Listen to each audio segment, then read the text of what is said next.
As everyone knows, last night around 1 a.m. we had severe weather that came through the KC metro area and impacted approximately 80,000 Evergy customers. Since that time, in the last 12 hours, we've restored approximately 75% of those customers. The plan is to hopefully get the majority of the customers on tonight. However, we will be working into tomorrow and tomorrow afternoon to get all the final customers on by then.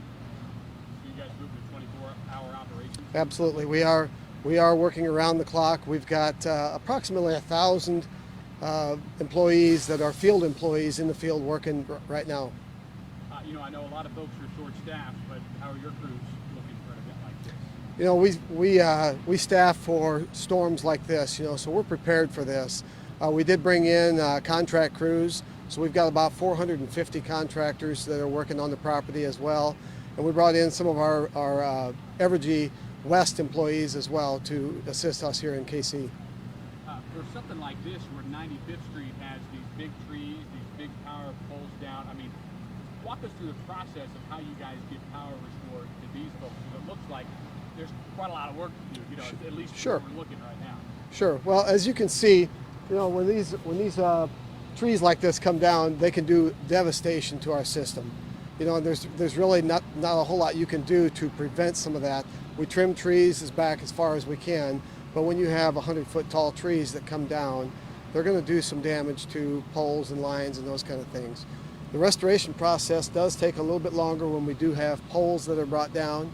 So we have to wait for locates so that we don't damage some underground facilities as well. And then it's just a process of getting stuff put back up and restored.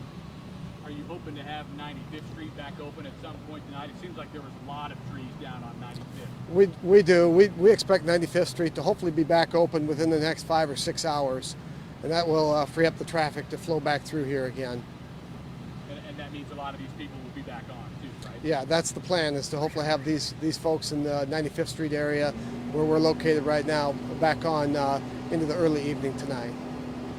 How can customers, help you guys out if they see something like a power line on the ground?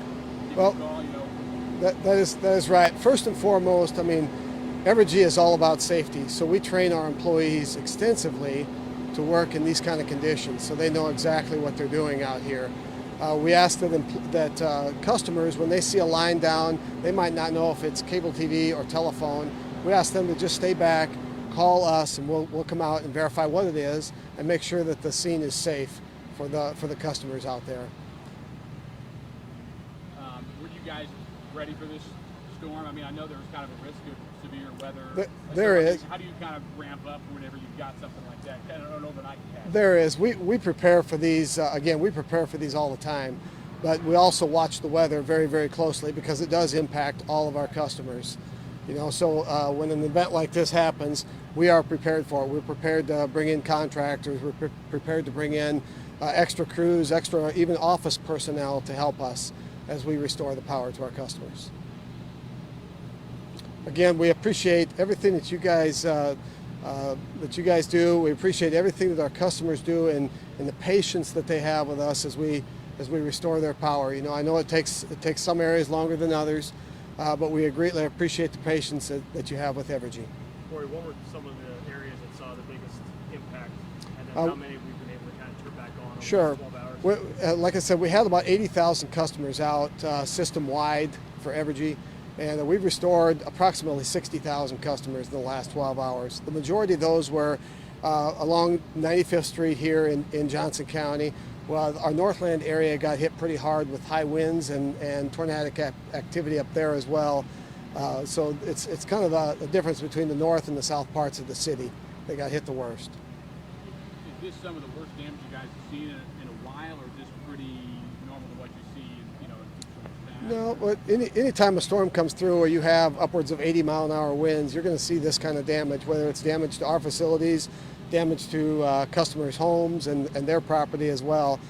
So those kind of storms just have that impact on the system. When you have trees like this in our neighborhoods that we have, this is something that we have to deal with when the storm does roll through.